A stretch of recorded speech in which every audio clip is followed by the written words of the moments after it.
Government Gandhinagar hospital में पालना गृह की शुरुआत की गई है। ये वो पालना गृह है जहां पर वो माता पिता जो अपने बच्चों का पालन अफोर्ड नहीं कर सकते हैं, वो अपने बच्चों को यहाँ पर छोड़ सकते हैं बिना किसी इंक्वायरी, बिना किसी पूछताछ के। और अस्पताल के इमरजेंसी वार्ड के अंदर घुसते ही बिल्कुल जो पहला आपका राइट टर्न आएगा, वहां पर इस पालना गृह को जो है वो स्थापित किया गया है और बाकायदा एक कैबिन यहाँ पर बनाया गया है जिसमें कोई भी अपने बच्चे को छोड़ सकता है। और ये एक ऐसी जगह हॉस्पिटल में बनाई गई है जहां पर सीसीटीवी कैमरा नहीं है, यानी कि कौन आकर अपने बच्चे को छोड़ेगा उसकी पहचान यहां पर नहीं होगी। प्राइवेसी जो है, गोपनीयता जो है, वो पूरी तरह से यहां पर मेंटेन की गई है। में गांधीनगर हॉस्पिटल में भी गवर्नमेंट ऑफ इंडिया का इनिशिएटिव है, ministry of women and child development मंत्रालय जो है उसी के इनिशिएटिव से ये पालना गृह गांधीनगर में इस्टेब्लिश किया गया है। इसका मेन मकसद यही है कि जो अनवांटेड और अबैंडन्ड चिल्ड्रन होते हैं, नवजात शिशु होते हैं, हमने सुना भी है, देखा भी होगा कि सड़क के किनारे उनको फेंक दिया जाता है, कूड़े के ढेर में या कूड़ेदान में या आगे पीछे कहीं झाड़ियों में फेंक दिया जाता है। तो उन बच्चों को की मृत्यु ना हो, क्योंकि जो कड़ाके की ठंड होती है, बड़ी तपती गर्मी होती है या बरसात के मौसम होता है, कई बार ये इन्हीं बच्चों को, नवजात शिशुओं को कुत्ते शिकार बना लेते हैं अपना, तो उनकी जो जान बच जाए वही हमारा मेन मकसद है। इसलिए हॉस्पिटल वही इस्टेब्लिश किया गया हॉस्पिटल वही जगह जहाँ इन बच्चों की जान बच सकती है। और कोई भी इस पालने में अपने बच्चे को जो है वो छोड़ सकता है। पालना गृह के जो एसोसिएटेड स्टाफ है वो यहाँ से उस बच्चे को उठाएगा और उसकी मेडिकली जांच होगी। उसके बाद जो लोकल पुलिस स्टेशन है पीएस गांधीनगर, उस के एसएचओ को जो है वो संपर्क किया जाएगा और उसके बाद आगे जो इसमें फर्दर डिपार्टमेंट डील करेंगे, उनके साथ बातचीत होगी। और अगर किसी ने उस बच्चे को अडॉप्ट करना है तो उसके लिए जो अडॉप्शन विंग बना है वो भी इस अस्पताल में आकर, अगर कोई अभिभावक यहाँ पर आते हैं तो उनसे संपर्क करेगा और बच्चा जो है वो उन्हें अडॉप्ट करवाया जाएगा।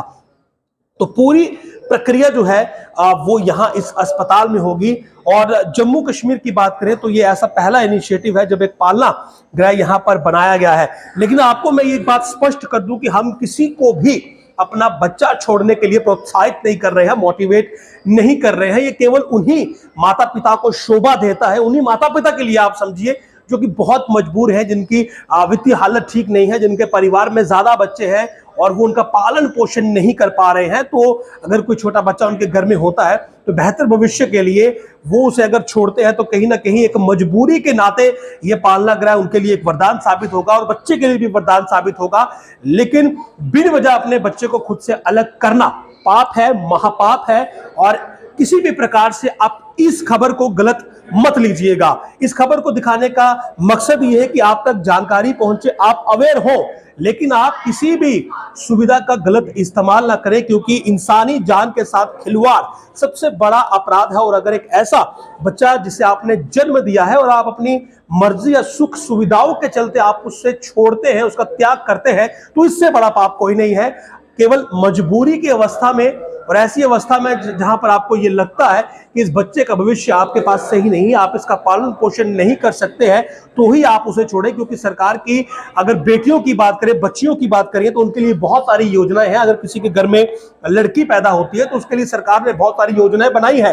आप अपने ज्ञान को बढ़ाएं, बच्चियों को पढ़ाएं, बच्चियों के लिए योजनाओं का लाभ उठाएं। लेकिन अगर आप यही सोचते हैं कि पालना गृह खुल चुका और आप अपनी बच्ची को यहाँ इस पालना गृह में छोड़ेंगे, तो मेरी इस खबर को आप गंभीरता से भी लें कि पालना गृह जरूर खुला है, आपको अवेयर जरूर कर रहे हैं, आपको जानकारी जरूर दे रहे हैं कि मजबूरी की अवस्था में और किसी ऐसी अवस्था में जब आपके पास कोई दूसरा विकल्प ना हो तो आप अपने नवजात बच्चे को यहां पर छोड़ें। अन्यथा आप यही प्रयास करें कि जिस बच्चे को आपने जन्म दिया है, भगवान जो है उसके भविष्य को जरूर संवारेंगे। आपके प्रयासों की आवश्यकता होगी, लेकिन आप बिना किसी वजह से आप अपने बच्चे का त्याग ना करें, बच्चे को यहां ना छोड़ें। लेकिन मजबूरी की अवस्था में ये पालना गृह जो है ये जम्मू के गांधीनगर अस्पताल में खुल चुका है।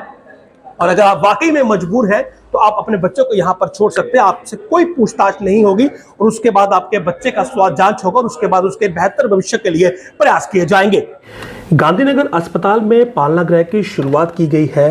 और अगर इस पालना गृह की बात करें तो जैसे इसका नाम बताता है कि छोटे बच्चों का पालन पोषण किया जाएगा, लेकिन ये छोटे बच्चे वो होंगे जिनके माता पिता उन्हें छोड़ चुके होंगे और कहीं ना कहीं ये पालना गृह उनका अगला घर होगा। मेरे साथ डॉक्टर प्रवीण योगराज हैं जो कि गांधीनगर अस्पताल के मेडिकल सुपरिटेंडेंट हैं। सर, ये पालना गृह की जो शुरुआत आपने की है, जानना चाह रहा हूँ कि ये पालना गृह असल में है क्या और किस प्रकार से जो बच्चे हैं ये उनके लिए एक नया वरदान साबित होगा। जैसे आपने कहा पालना गृह क्रैडल बेबी रिसेप्शन सेंटर, ये शब्द काफ़ी पुराना है क्योंकि राजस्थान में आज से 6 साल पहले 67 क्रैडल्स इस्टेब्लिश किए गए थे जिसको कहते थे आश्रय पालना योजना। उसी की कड़ी में गांधीनगर हॉस्पिटल में भी गवर्नमेंट ऑफ इंडिया का इनिशिएटिव है, ministry of women and child development मंत्रालय जो है उसी के इनिशिएटिव से ये पालना गृह गांधीनगर में इस्टेब्लिश किया गया है। इसका मेन मकसद यही है कि जो अनवांटेड और अबैंडन्ड चिल्ड्रन होते हैं, नवजात शिशु होते हैं, हमने सुना भी या देखा भी होगा कि सड़क के किनारे उनको फेंक दिया जाता है, कूड़े के ढेर में या कूड़ेदान में या आगे पीछे कहीं झाड़ियों में फेंक दिया जाता है। तो उन बच्चों को की मृत्यु ना हो, क्योंकि जो कड़ाके की ठंड होती है, बड़ी तपती गर्मी होती है या बरसात के मौसम होता है, कई बार ये इन्हीं बच्चों को, नवजात शिशुओं को कुत्ते शिकार बना लेते हैं अपना, तो उनकी जो जान बच जाए वही हमारा मेन मकसद है। इसलिए हॉस्पिटल में ही इस्टेब्लिश किया गया हॉस्पिटल वही जगह जहाँ इन बच्चों की जान बच सकती है। तो पहला हमारा मेन मकसद यही है, जैसे बच्चा को छोड़ जाता है और ये उसकी गोपनीयता पूरी रखी जाती है, क्योंकि जिस जगह ये पालना गृह इस्टेब्लिश किया गया है वहाँ एक तो रोशनी हमने थोड़ी कम है और वहाँ पर हमने सीसीटीवी कैमरे नहीं लगे हैं। आपको बताता चलूँ कि गांधीनगर हॉस्पिटल 41 सीसीटीवी कैमरे, लेकिन हमने वही जगह आइडेंटिफाई की जहाँ सीसीटीवी कैमरे नहीं हैं, सो दैट उस आदमी की गोपनीयता रखी जाए। और सिक्योरिटी वालों को बोला हर आदमी आते जाते पे नज़र रखें, लेकिन उसको कुछ ना बोलें, साइड पर रहें। जैसे बच्चा छोड़ जाएगा इमीडिएटली तुरंत एक्शन लिया जाएगा, बच्चे को इमीडिएटली हमारे special new born care unit में शिफ्ट कर दिया जाएगा जो हॉस्पिटल के अंदर ही है, सो दैट बच्चे की जान बच सके। साथ साथ इस कार्रवाई के साथ हमारा दूसरा ये रहेगा कि हमने नियर बाई पुलिस स्टेशन को इन्फॉर्म करना है, सो दैट इसकी लीगल फॉर्मेलिटीज़ भी पूरी हो जाएं। तो हमने ऑलरेडी SHO गांधीनगर से मैं कंटैक्ट में हूँ, उनको हमें बता दिया गया है कि ऐसा पालक उपस्थित है। तीसरी ये है कि गवर्नमेंट ऑफ इंडिया की स्टैट्यूटरी एजेंसी है जिसको कहते हैं central adoption resource authority of India, उनका एक ऑफिस जम्मू में भी है। तो उनकी एक मेडिकल सुपरिटेंडेंट, उनकी सुपरिटेंडेंट है जो उस एजेंसी की, योगिता ठाकुर मैम, उनसे भी मैंने बात की है। तो मैं डेली उनके कंटैक्ट में होता हूँ। जैसे ही हमारे पास ये बच्चा आता है वहाँ पर हमने डिस्प्ले किया है उनका कंटैक्ट नंबर भी, हमने उनको भी कंटैक्ट करना है, सो दैट फर्दर एक्शन उन्होंने करना है। हमारा काम सिर्फ बच्चा बचाना है। जैसे ही उनको इन्फॉर्म होगा इमीडिएटली उनकी टीम रश करेगी। वो अकॉर्डिंगली एक डिस्ट्रिक्ट चाइल्ड वेलफेयर कमेटी होती है, उनसे परमिशन लेके फिर अकॉर्डिंगली उनके बाद जो लिस्ट होती है चाइल्डलेस कपल्स की, उनको बच्चा लीगल तरीके से अडॉप्शन के जरिए दे दिया जाएगा। सर, जब से आपने इसकी शुरुआत की है तो क्या कोई बच्चा आया भी है? हाँ, अभी तक तो ऐसा नहीं हो सका है क्योंकि अभी कॉमन मैन तक ये बात पहुंच नहीं पाई है। तो मैं चाहता हूं कि आपके माध्यम से ये बात पहुंच जाए। जी सर, इसमें एक चीज़ में बड़ी दिलचस्प चीज़ आपसे मैं डिस्कस करना चाह रहा था कि क्या इस चीज़ के लिए लोगों को मोटिवेट किया जाए या डिस्करेज किया जाए, क्योंकि कहीं ना कहीं बच्चा अगर छोड़ना है तो एक पॉजिटिव वे में तो हम उसको ले नहीं सकते हैं। अगर कोई उसको छोड़ना चाह रहा है जी, मैं यही कहता हूं कि आपके माध्यम से लोगों को पता चले, क्योंकि जो लोग ऐसा कृत्य करते हैं जनरली वो लो सोशो इकोनॉमिक ग्रुप से होते हैं और लिटरेसी लेवल भी उनका कम होता है। तो जैसे लड़कियां ज्यादा हो गई या अनवांटेड चाइल्ड आ गया तो वो झाड़ियों में फेंक देते हैं, तो उन तक बात पहुंचाना मेरा मकसद यही है। मतलब हम किसी को मोटिवेट नहीं कर रहे हैं कि आप अपने बच्चे को छोड़िए, बिकॉज़ मोटिवेट नहीं, हमारा मकसद है कि इसको प्रमोट कर रहे हैं, ना कि मोटिवेट करना। एग्जैक्टली। तो सर, इसके अलावा अगर कोई बच्चा अडॉप्ट करना चाहता है, क्योंकि आपके पास जो बच्चे आएंगे जाहिर सी बात है आगे उनके बेटर फ्यूचर के लिए उनके लिए अडॉप्शन बहुत जरूरी है, तो उसके लिए भी यहाँ पर कोई प्रोसीजर रहेगा फर्दर? सर, हम क्योंकि हॉस्पिटल है तो हमारा जान बचाना ही है, लेकिन अडॉप्शन एजेंसी हमारे कंटेक्ट में है। बिल्कुल। तो अगर आप हमारे पास आते हैं हम अडॉप्शन एजेंसी से कंटेक्ट करा सकते हैं उनका। जी। तो सर, कोई आखिरी मैसेज, स्वीट मैसेज जो कि मतलब बैलेंस्ड रहे? मैसेज यही है, लड़के और लड़कियां बराबर होते हैं, बच्चों को कहीं कूड़ेदान में ना फेंके।